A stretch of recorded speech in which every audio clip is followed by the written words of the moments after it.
Materi hari ini adalah buah roh, yaitu kasih. Ayat temanya kalau kita baca, itu kalau dilihat dari Galatia 5 begitu. Mungkin kalau teman-teman buka silahkan dibaca, kita sama-sama baca aja ya. Ayat Galatia 5 ayat yang kedua-dua. Tetapi buah roh ialah kasih. Roh di situ huruf besar. Sukacita, damai sejahtera, kesabaran, kemurahan, kebaikan, kesetiaan. Kelemah lembutan, penguasaan diri. Tidak ada hukum yang menentang hal-hal itu. Barang siapa menjadi milik Kristus, ia telah menyalibkan daging dengan segala hawa nafsu dan keinginannya. Jikalau kita hidup oleh roh di situ besar, baiklah kita hidup juga dipimpin oleh roh. Nah, di situ dikatakan bahwa tetapi buah roh ialah kasih. Kita sebagai umat Kristen, kita tahu bahwa Tuhan hadir ke dunia ini. Dia sudah mati di atas kayu salib. Kalau kemarin dari khotbah Pak Peters tentang penginjilan, ada dua hal yang menjadi kunci, yaitu pertama adalah penebusan Kristus, yang kedua adalah kebangkitan. Jadi kalau di Kristen itu ada trilogi gitu ya. Ada kelahiran, ada kematian, pengorbanan di atas kayu salib, dan ada kebangkitan. Jadi kalau di seberang bilang, yang mati di atas kayu salib itu orang diserupakan dengan Yesus. Kalau itu terjadi, maka tujuannya hadir ke dunia itu menjadi sia-sia.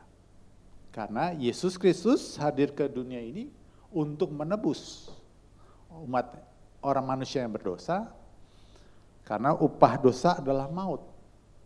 Dan Yesus Kristus hadir ke dunia ini untuk membayar hukuman atas dosa itu. Tanpa kebangkitan maka kematian itu menjadi sia-sia. Karena semua masih dikuasai oleh kematian, oleh maut.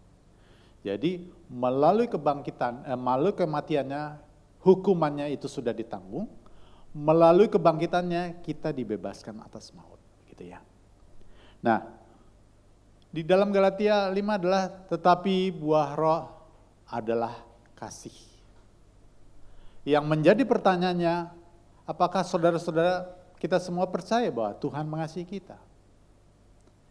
Di dalam Yohanes dikatakan bahwa karena begitu besar kasih Allah atas dunia ini, maka ia telah mengaruniakan anaknya.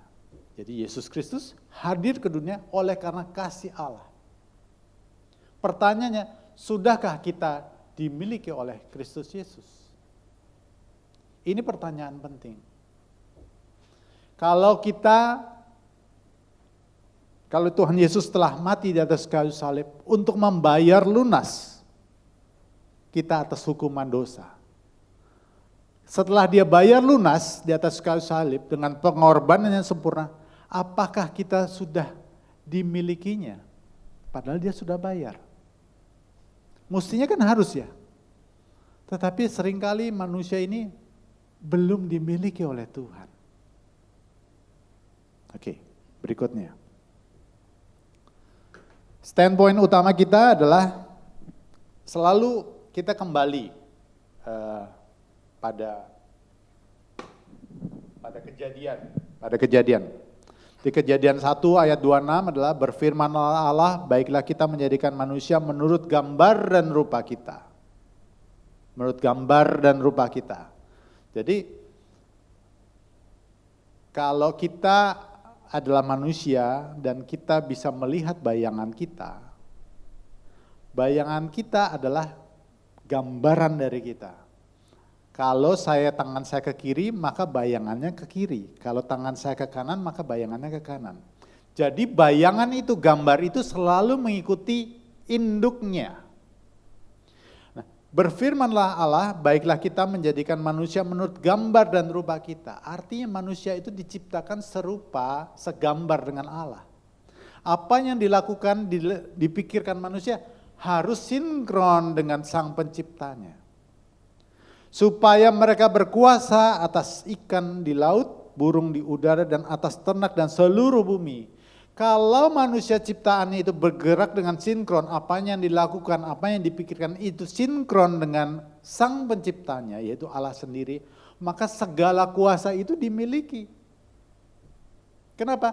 Karena manusia ada represent dari Sang Pencipta itu, represent dari Allah itu sendiri. Kuasa diberikan dan Tuhan berharap, Tuhan ingin manusia bergerak, berpikir, bertindak, berkata-kata seperti yang Allah inginkan.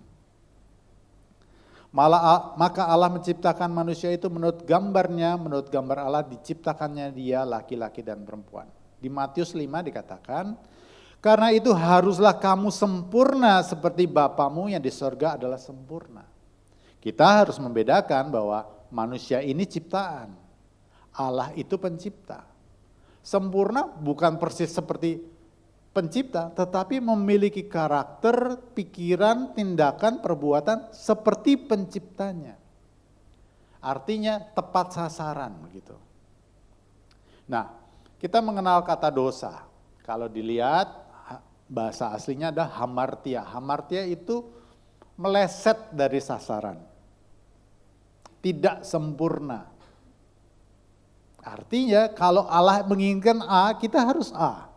Bukan A plus atau A minus ataupun B, tapi harus A. Itu sempurna. Kalau meleset dari situ, itu namanya hamartia. Kenapa? Balik lagi ke dari kejadian tadi. Bahwa manusia diciptakan segambar dan serupa Allah. Sinkron semua pergerakannya seperti Allah. Nah, iblis selalu berusaha membuat manusia terpisah menjauh dari Allah. Lalu binasa kekal. Itu dilakukannya sejak manusia belum jatuh dalam dosa loh. Kejatuhan Adam dan Hawa di Taman Eden, mereka kan belum jatuh dalam dosa. Tetapi usaha iblis selalu membuat manusia ciptaannya yang dibuat serupa segambar dengan Allah, itu menjauh dari Allah. Bergerak tidak sinkron dengan Allah. Meleset dari tujuan yang Allah inginkan.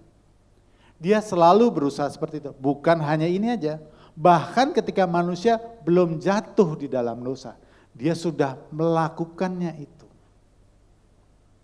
Jadi kita harus ngerti ya, standpoint kita ini bahwa manusia itu diciptakan sempurna segambar dan serupa Allah. Dan keinginannya ketika Tuhan Yesus hadir ke dunia ini menebus dosa manusia, itu ingin mengembalikannya lagi supaya segambar dan serupa Allah. Melalui proses dalam kehidupan kita. Apakah manusia bisa melakukannya sendiri? Enggak. Karena kecenderungan manusia ada cenderung berbuat dosa. Saat belum berdosa aja bisa digoda iblis loh, jatuh dalam dosa. Jadi dengan kemampuannya sendiri manusia nggak bisa melakukan itu. Harus dengan pertolongan dari Allah itu sendiri. Caranya gimana? Tuhan mengutus Roh Kudus hadir dalam hidup kita. Oke. Our enemy. Satu, musuh kita itu sebenarnya siapa sih? Pertama adalah kedagingan atau keinginan diri sendiri yang tidak sejalan dengan kehendak Allah. Kalau yang sempurna tadi kan sinkron dengan kehendak Allah. Boleh nggak punya keinginan kita? Loh, manusia diciptakan dengan kehendak bebas, punya keinginan. Tapi PR-nya adalah bagaimana kehendak kita, kehendak bebas kita, keinginan kita sinkron dengan kehendak Allah. Kalau sinkron maka semua ada di bumi ini takluk pada kita. Yang kedua adalah iblis dan pengikutnya. Itu dua. Pertama adalah kedagingan atau keinginan diri sendiri yang tidak sejalan dengan kehendak Allah. Yang kedua adalah iblis dan pengikutnya. Menurut teman-teman lebih sulit mana yang ditaklukkan? Ada? Yang pertama apa yang kedua? Pertama ya. Kenapa yang lebih sulit yang pertama? Karena yang kedua sudah dikalahkan. Kapan? Ketika Tuhan Yesus mati di atas kayu salib, dan dia turun ke dalam dunia orang mati, lalu dia membebaskan tawanan di situ. Dia bangkit dari kematian. Iblis sang penguasa alam maut sudah dikalahkan, kuasa maut sudah dipatahkan. Jadi iblis itu sebetulnya sekarang macan ompong. Dia cuma bisa nakut-nakutin. Tapi yang pertama ini, diri kita sendiri, itu yang harus ditaklukkan. Dan masalahnya yang harus ditaklukkan, itulah hal-hal yang menyenangkan diri kita. Kalau sesuatu yang menyeramkan, yang kita suka, gampang banget kita taklukkan. Tapi hal-hal yang menyenangkan diri sendiri, itu sulit banget ditaklukkan. Tetapi Tuhan ingin kita menjadi sempurna seperti Bapa disempurna. Oke, berikutnya. Kasih Allah. Di dalam 1 Yohanes 4 ayat 7 dikatakan, saudara-saudaraku yang terkasih, marilah kita saling mengasihi, sebab kasih itu berasal dari Allah.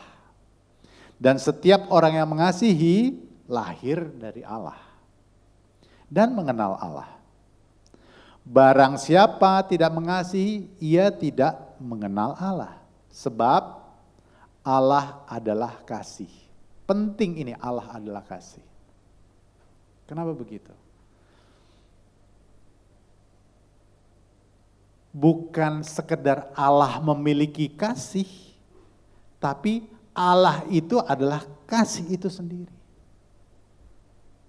Ingat ya, Allah itu kasih. Yang perlu kita tanamkan dalam diri kita adalah Allah menginginkan tak seorang pun binasa. Tak seorang pun binasa.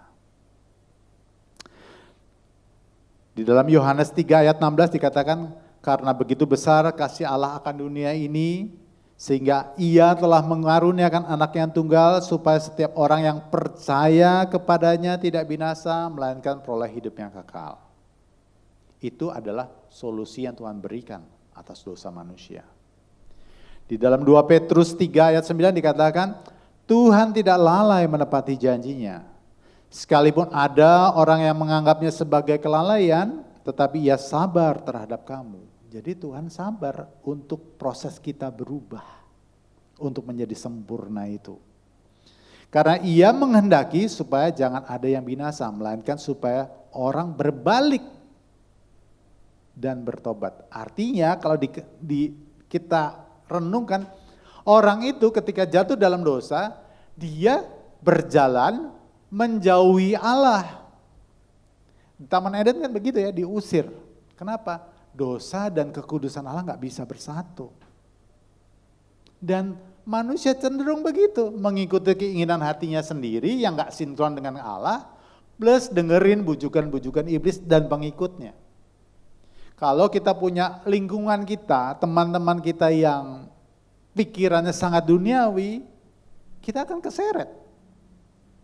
Yang Tuhan inginkan adalah, hey come on, balik ke aku. Bertobat itu balik kepada Tuhan. Tetapi iblis selalu berusaha, dia mencoba menjauhkan manusia dari Allah. Ketika manusia berdosa, kita salah, melakukan salah, kita minta ampun sama Tuhan, Tuhan ampuni enggak? Tuhan langsung ampuni. Tetapi seringkali, kamu kan kotor banget. Kamu tuh enggak layak. Dia selalu mengintimidasi. Dia selalu menipu kita bahwa Tuhan tuh enggak, menjadi berkurang kasihnya karena kita melakukan dosa. Oke. Allah telah mengasihi kita ketika dia mati di atas kayu salib yang kita peringati dalam setiap perjamuan kita, perjamuan kudus. Besok kita peringati itu. itu mengingat betapa besarnya kasih Allah pada kita. Pertanyaannya, apakah kita telah mengasihi Allah?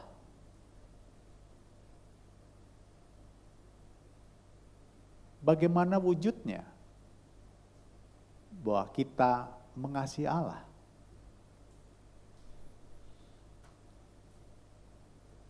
Apakah perasaan seperti kekasih gitu, sayang gitu. Penuh dengan kata-kata floweris, memuji, memuja-muja, kata-kata cinta begitu. Apakah ukurannya perasaan? Atau melalui pujian dan penyembahan kita? Atau persembahan kita? Semakin banyak, semakin bukti kita mengasihi Allah. Atau lewat pelayanan kita. Nah, saya khawatir umat Kristen ini banyaknya terpengaruh dengan paham-paham dari saudara kita seberang. Maksudnya apa? Ya, karena di seberang itu bagaimana kita layak apa enggak ukurannya dari apa? Pahala. Jadi kalau aku buat salah, yang penting aku bikin pahala sebagai counternya gitu. Nanti ditimbang. Kalau hidupku nggak benar, yang penting aku pelayanan. Kalau aku bikin salah selama seminggu, yang penting aku hari Minggu persembahan. Yang penting aku menaikkan pujian dan penyembahan. Kita terbawa dengan prinsip itu. Jadi mana yang lebih banyak begitu? Oke, saya banyak pakai ayat-ayat di Alkitab aja supaya Alkitab menjelaskan begitu ya, enggak cari ke yang lain-lain. Matius 15 ayat 8-9 dikatakan ini, bangsa ini memuliakan aku dengan bibirnya, artinya pujian dan penyembahan. Padahal hatinya jauh daripadaku, tidak menyerahkan hidupnya sepenuhnya melayani Tuhan. Percuma mereka beribadah kepadaku. Kok beribadah percuma kata Tuhan? Sedangkan ajaran yang mereka ajarkan ialah perintah manusia. Hosea 6. Sebab aku menyukai kasih setia dan bukan korban sembelihan, dan menyukai pengenalan akan Allah lebih daripada korban-korban bakaran. Yang Tuhan inginkan adalah kita mengenal isi hatinya, kita melakukan apa yang menjadi kehendaknya, bukan menurut ukuran kita.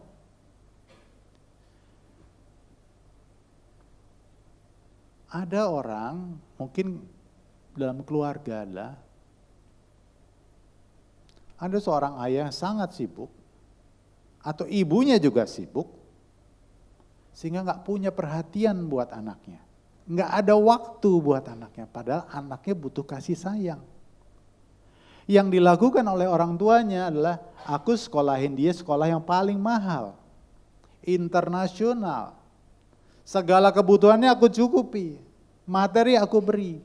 Tapi apakah itu yang anak itu inginkan?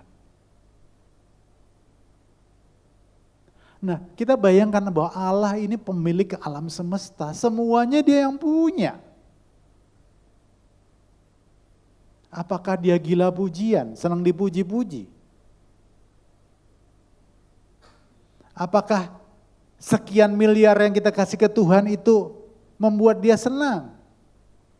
Apakah kedatangannya ke dunia, mati di atas kayu salib untuk mendapatkan itu semua? Persembahan kita yang miliaran, ratusan miliar mungkin.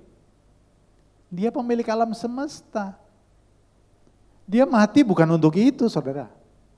Dia mati supaya kita mendekat kepada Allah. Bukan sibuk sendiri, cari harta kekayaan, lalu diberikan kepada Allah. Enggak, dia ingin kita mendekat kepada Allah. Memberikan hidup kita, mengikuti apa yang dia inginkan. Bukan berarti pujian penyembahan itu dia enggak suka loh. Mohon dimengerti ya, posisinya nih. Matius 5, 23, 24. Sebab itu, jika engkau mempersembahkan persembahanmu di atas mezbah dan engkau teringat akan sesuatu yang ada dalam hati saudaramu terhadap engkau, artinya masih ada perselisihan begitu, tinggalkanlah persembahanmu dan di depan mezbah itu dan pergilah berdamai dulu dengan saudaramu lalu kembali lagi untuk mempersembahkan persembahanmu. Artinya ketika ada keamarah perseteruan, Tuhan ingin kita beresin dulu. Bukan terus nyogok Tuhan dengan apa yang kita beri pada Tuhan, no. Ampuni orang dulu, berapa? 70 kali 70 kali, artinya nggak ada batasnya begitu. Jadi jangan berpikir pelayanan kita, pujian penyembahan kita, persembahan kita, itu pasti membuat Tuhan berkenan. Yang Dia inginkan adalah kita beresin dosa-dosa kita dulu. Kalau kamu ada salah, kamu cepat-cepat ngaku. Minta ampun, Dia pasti ampuni. Kalau ada masalah dengan orang lain, beresin segera. Setelah itu baru berikan persembahan kita. Oke, kasih yang aktif bertindak. Apa sih ukuran Allah akan kasih manusia kepadanya? Di dalam Yohanes 14 ayat 15 dikatakan, jikalau kamu mengasihi aku, kamu akan menuruti segala perintahku. Enggak dipilih-pilih. Makanya tadi, kan kalau ada masalah beresin dulu. Kalau kamu ada masalah beresin dulu, semua permasalahan kamu beresin dulu. Jangan heran kalau di luaran sana ada pelayan-pelayan, ada hamba-hamba Tuhan yang tetap hidup dalam gaya lamanya, masih bergaul dengan dosa karena sulit buat dilepaskan, tapi dia aktif dalam pelayanan, bahkan naik di mimbar, khotbah. Apakah itu berkenan? Yang penting balance lah. Oke lah, Senin sampai Sabtu gitu, saya agak-agak jahat-jahat dikit gitu. Minggu pelayanan. Apa itu yang diinginkan Tuhan? Ingat, Tuhan datang bukan untuk itu. Supaya kamu berbalik, bertobat, berbalik, mendekat kepadanya. Mendekat pada kekudusannya. Bukan memperbanyak persembahanmu, bukan. Itu efeknya ketika kamu mengasihi Tuhan. Kamu mau memberikan semua yang ada padaku. Karena kamu mengasihi Dia dan kamu menyadari bahwa semuanya milik Tuhan. Kamu memberikan oleh karena kasih. Bukan supaya balancing gitu. Banyakin, balance lah dosa dan pahala. No, bukan itu. Kekristenan bukan begitu. Untuk dapat mengasihi Allah pun manusia diberikan pertolongan untuk diubahkan menjadi manusia baru. Jadi setelah kita ditebus, targetnya adalah kita menjadi manusia baru. Manusia yang sempurna seperti Bapa di surga sempurna.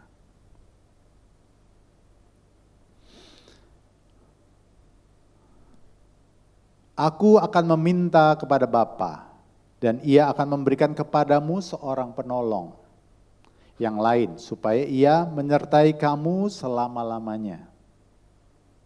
Jadi karena kita nggak mampu, maka Dia akan memberikan kita penolong, yaitu roh kebenaran. Dunia tidak dapat menerima Dia, karena memang cara pikir dunia, keinginan dia berbeda dengan apa yang ingin disampaikan oleh roh kebenaran itu. Sebab dunia tidak melihat Dia dan tidak mengenal Dia, tetapi kamu mengenal Dia, sebab Ia menyertai kamu dan akan diam di dalam kamu. Aku tidak akan meninggalkan kamu sebagai yatim piatu. Aku datang kembali kepadamu. Ingat ya, bahwa di atas tadi Allah adalah kasih. Roh Kudus adalah rohnya Allah. Rohnya Allah itu dimateraikan di dalam diri kita untuk menolong kita. Karena Roh Kudus itu adalah roh Allah dan Allah adalah kasih, maka kasih Allah itu ditanamkan juga di dalam diri kita. Dimateraikan, artinya enggak keluar-keluar begitu. Kenapa? Karena memang kita membutuhkannya. Kenapa enggak dari dulu sih Roh Kudus dikasih Tuhan? Karena manusia berdosa. Belum ada penebusan. Oleh karena penebusan Tuhan Yesus di atas kayu salib, maka seluruh dosa itu ditutup oleh Tuhan Yesus. Sehingga sepertinya manusia sudah tidak ada dosa lagi. Sehingga Roh Kudus itu bisa masuk. Sebelum itu enggak bisa. Karena Roh Kudus dan yang berdosa enggak bisa bersatu. Oke. Manusia baru. Sebab itu kukatakan dan kutegaskan ini kepadamu di dalam Tuhan. Jangan hidup lagi sama seperti orang yang tidak mengenal Allah dengan pikirannya sia-sia.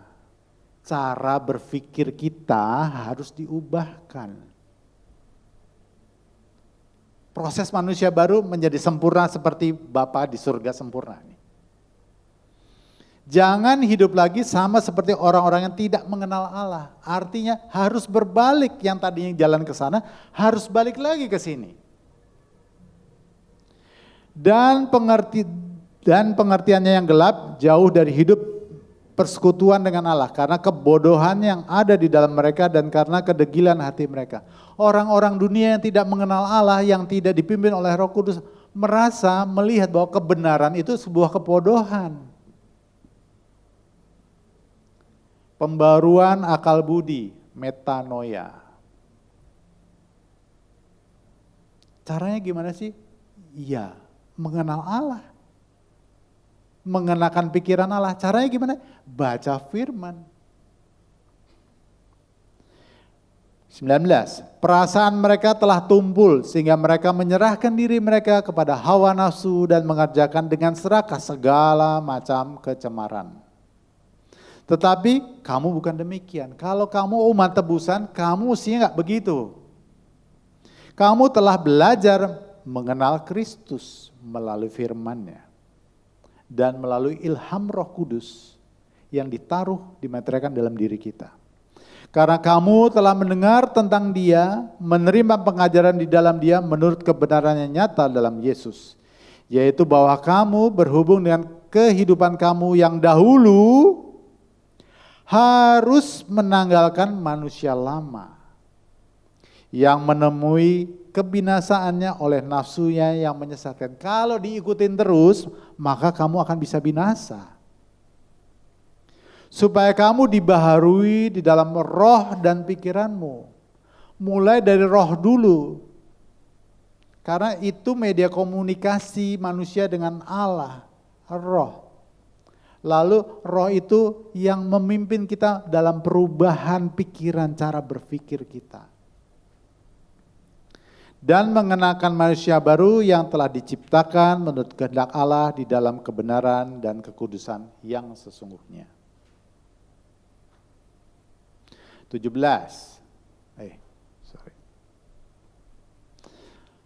Ayat 25. Karena itu buanglah dusta dan berkatalah benar seorang kepada yang lain karena kita adalah sesama anggota. Apabila kamu menjadi marah, janganlah kamu berbuat dosa. Marah boleh nggak? Boleh. Marah-marah yang nggak boleh. Karena ketika kita bertujuan adalah melampiaskan emosi kita, maka kita bisa keseret-seret itu. Iblis bisa mengambil kesempatan untuk melencengkan kita. Kita lihat Tuhan Yesus bisa marah juga. Tujuannya marahnya itu apa? Supaya manusia tuh nggak terusin lagi kesalahan yang sama. Karena kalau diterusin, maka kamu bisa tersesat. Oke, berikutnya.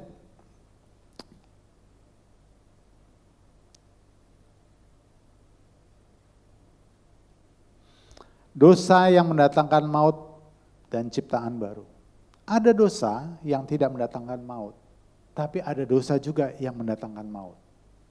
Apa sih dosa yang tidak mendatangkan maut? Orang masih bisa menyangkal Tuhan Yesus, melakukan dosa yang lain, dan ketika dia meminta ampun, dia pasti diampuni. Tapi ada dosa yang tidak bisa diampuni. Maksudnya dosa yang bisa mendatangkan maut. Ketika seorang manusia yang sudah dipenuhi oleh Roh Kudus, tapi selalu membantah, selalu menolak pimpinan Roh Kudus, padahal Roh Kudus itu diberikan sebagai penolong. Kalau kamu tolak terus pimpinan Roh Kudus yang memang ingin menolong kamu, dengan apa lagi kamu akan ditolong? Sehingga ketika kita mengeraskan hati menolak pimpinan Roh Kudus, maka itu akan mendatangkan maut. Ingat ya, dua tadi musuh kita. Keinginan diri sendiri, kedagingan, dan iblis. Kalau kita tidak mengikuti pimpinan Roh Kudus, maka udah pasti kita akan ikuti pimpinan iblis dan pengikut-pengikutnya dan pikiran dunia. Pasti melenceng, karena selalu dia berusaha untuk membuat kita menjauh dari Allah.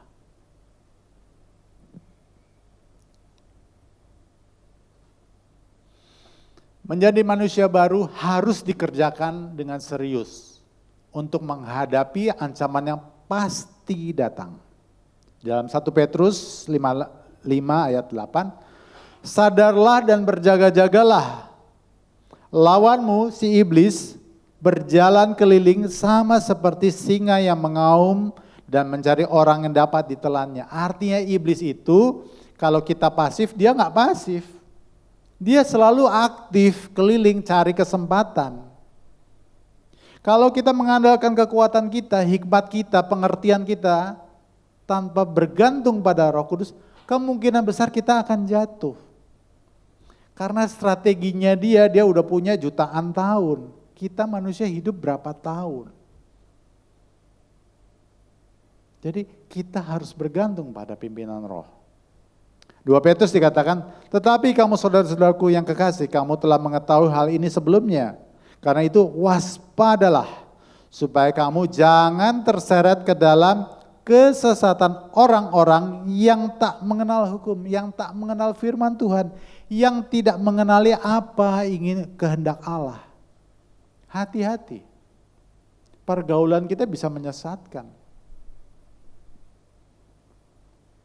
Dan jangan kehilangan peganganmu yang teguh, tetapi bertumbuhlah dalam kasih karunia dan dalam pengenalan akan Tuhan. Jadi kita harus bertumbuh, belajar lagi, baca lagi, ulangi lagi, baca lagi, maka akan ada hal yang Tuhan singkapkan, pribadi yang ingin dinyatakan. Semakin kita sensitif untuk mengenal kehendak Allah. Dan dalam pengenalan akan Tuhan dan Juru Selamat kita, Yesus Kristus. Baginya kemuliaan sekarang sampai selama-lamanya. Penutup, Allah ingin umat tebusannya dapat mengasihinya. Tadi, kalau engkau mengasihi aku, maka engkau melakukan segala perintahku. Itu ya ukurannya. Benchmarknya bukan soal perasaan nih, bukan soal ukuran-ukuran di dunia, tapi ukuran itu. Kalau engkau, Tuhan Yesus yang bilang, kalau engkau mengasihi aku, maka engkau akan melakukan segala perintahku, segala kehendakku. Kenapa sih Tuhan ingin kita mengasihi Dia? Apa Dia gila kasih sayang begitu? Bukan itu, saudara. Dia ingin kita mengasihi Tuhan, melakukan apa yang diperintahkan supaya kita tidak masuk dalam jerat tipu muslihat iblis yang selalu berkeliling membuat kita menjauh dari Tuhan. Sehingga kita tersesat. Teman-teman, ada yang tahu lagu Bimbo enggak? Tuhan yang Maha Kuasa, bla bla bla bla bla. Terus ada kalimatnya gini, aku jauh, engkau jauh, aku dekat, engkau. Itu bukan Tuhannya Kristen. Tuhan sudah dimeteraikan kasih-Nya itu ada di dalam diri kita. Kalau kita yang ada bukan Tuhan menjauh dari kita, kitanya yang menjauh dari Tuhan. Tuhan gak kemana-mana. Ketika kita dalam ujian, pencobaan, Tuhan ada di situ menyertai kita. Tapi pikiran kita pikir, Tuhan di mana? Kok pertolongan gak ada padaku? Masalahku gak selesai. Tuhan gak kemana-mana, dia ada di situ. Dia selalu menyertai kamu. Tapi iblis bilang, oh Tuhan udah ninggalin kamu, kamu sih begini-gini. Iblis yang kasihnya itu, aku mohon Tuhan mengasihi aku. Enggak, kasihnya udah lengkap, full. Dan tinggal di dalam diri kita. Kitanya harus belajar mengasihi dia. Caranya gimana? Menanggalkan kedagingan kita. Belajar mengenal dia lebih dalam melalui firman-Nya. Melakukan apa yang diinginkannya. Allah ingin umat tebusannya dapat mengasihinya. Supaya kita tidak binasa. Dia sebetulnya gak butuh apa-apa dari kita. Dia punya semua. Keinginannya cuma satu. Supaya tak seorang pun binasa. Dia datang ke dunia rela di atas mati di kayu salib juga untuk itu. Supaya orang gak binasa. Jangan mencurigai Tuhan. Jangan pernah mencurigai Tuhan. Kalau kita belum ngerti, jangan curiga sama dia. Tuhan itu baik, Tuhan itu setia, tidak pernah meninggalkan kita. Allah ingin umat tebusannya dapat mengasihinya. Agar keselamatannya telah diberikannya, penebusannya sudah dibayarkan itu, tidak terlepas dan hilang. Tidak ada satu hal pun yang dapat memisahkan kasih Allah pada manusia. Enggak ada. Manusia berdosa, itu tidak menghilangkan kasihnya dia. Karena dia datang untuk orang berdosa. Tetapi dia ingin manusia itu yang sudah ditebus bertobat, berbalik dari jalan yang jahat dan kembali kepadanya. Saya tambahin sedikit satu hal tentang setiap orang di dunia ini ingin hidup bahagia kan ya? Kalau menikah juga pengen ingin bahagia kan ya?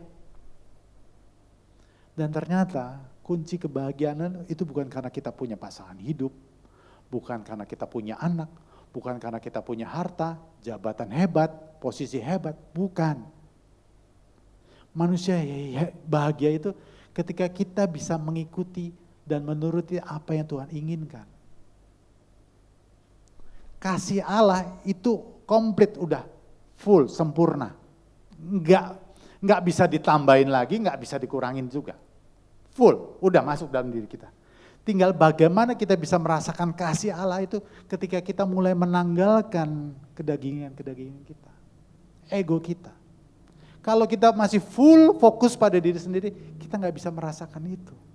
Tapi kita semakin melepaskan ego kita, fokus kita pada diri sendiri, dan mulai belajar mengikuti dan mencari tahu dan melakukan apa yang Tuhan inginkan. Maka, yang tadi di ayat yang pertama,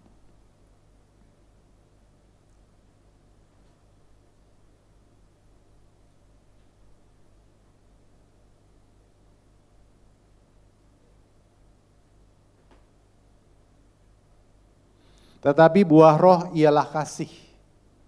Kasih itu adalah hidup taat mengikuti kehendak Allah. Buah roh ialah kasih, buah roh. Kalau kamu mengikuti pimpinan Roh Kudus, mengikuti kehendak Allah, yaitu melakukan kasih, maka kamu akan penuh dengan sukacita. Kamu bisa merasakan kasih Allah itu. Kamu akan dipenuhi dengan damai sejahtera. Sekalipun kondisinya kamu sedang sulit. Contohnya para rasul ketika dalam penganiayaan. Mengapa mereka bisa tetap bersukacita dengan penuh damai sejahtera? Karena mereka melakukan apa yang menjadikan kehendak Kristus. Karena mereka melakukan kehendak Kristus, mereka dalam sukacita besar. Sekalipun fisik mereka menderita. Tapi hati mereka penuh dengan sukacita. Itu yang gak bisa dimiliki oleh dunia. Penuh dengan damai sejahtera, kesabaran, kemurahan, kebaikan, kesetiaan, kelemah lembutan, dan penguasaan diri. Nah, penguasaan diri tentang bagaimana menaklukkan diri sendiri. Jadi itu ukurannya. Allah jelas sudah mengasihi kita. Kita sudah ditebusnya. Apakah kita, pertanyakan ya, apakah kita sudah mengasihi Allah? Jangan kompensasi dosa dengan persembahan, pujian, atau pelayanan kita. Jangan kompensasi. Lalu diukur-ukur, oh aku boleh dong gini tetap gini, tapi aku pelayanan loh. No, bukan itu. Bukan itu yang Tuhan kehendaki. Beresin itu dulu semua. Kalau kamu lakukan itu, seperti hukumnya pahala itu, maka sebenarnya kamu sedang menipu dirimu sendiri. Beresin. Memang tantangannya adalah menanggalkan hal-hal yang menyenangkan kedagingan, itu yang paling sulit. Kalau sejak muda kita sudah disiplin belajar setia untuk melakukan kehendak Tuhan, seiring bertambahnya waktu, perjuangannya sebetulnya lebih ringan. Kenapa? Karena gak ada banyak sampah di kepala kita. Karena sampah-sampah itu biasanya akan muncul lagi, dia dimunculkan. Ketika ada kesempatannya, bertobat, balik arah. Mohon pimpinan Allah Roh Kudus untuk terus dipimpin dan bisa melakukan apa yang Tuhan inginkan. Kalau ada sakit hati, beresin. Enak banget aku ampuni dia. Kita mengampuni orang yang bersalah pada kita, itu bukan supaya orang itu enak, bukan. Itu buat kita sendiri. Supaya tidak ada celah, tidak ada peluang iblis masuk. Beresin. Kenapa saya harus ampuni dia? Karena Tuhan minta begitu. Karena Tuhan sudah ampuni kita. Sehingga kita harus mengampuni orang lain. Bukan karena perasaan kita udah bisa terima orang itu. Bisa jadi perasaan kita belum bisa terima. Kecewa kita bisa jadi masih ada. Jadi ketaatan, kasih itu bukan soal perasaan. Tapi ketaatan dan kesetiaan melakukan perintah Allah. Itu adalah kasih. Amin. Kita berdoa.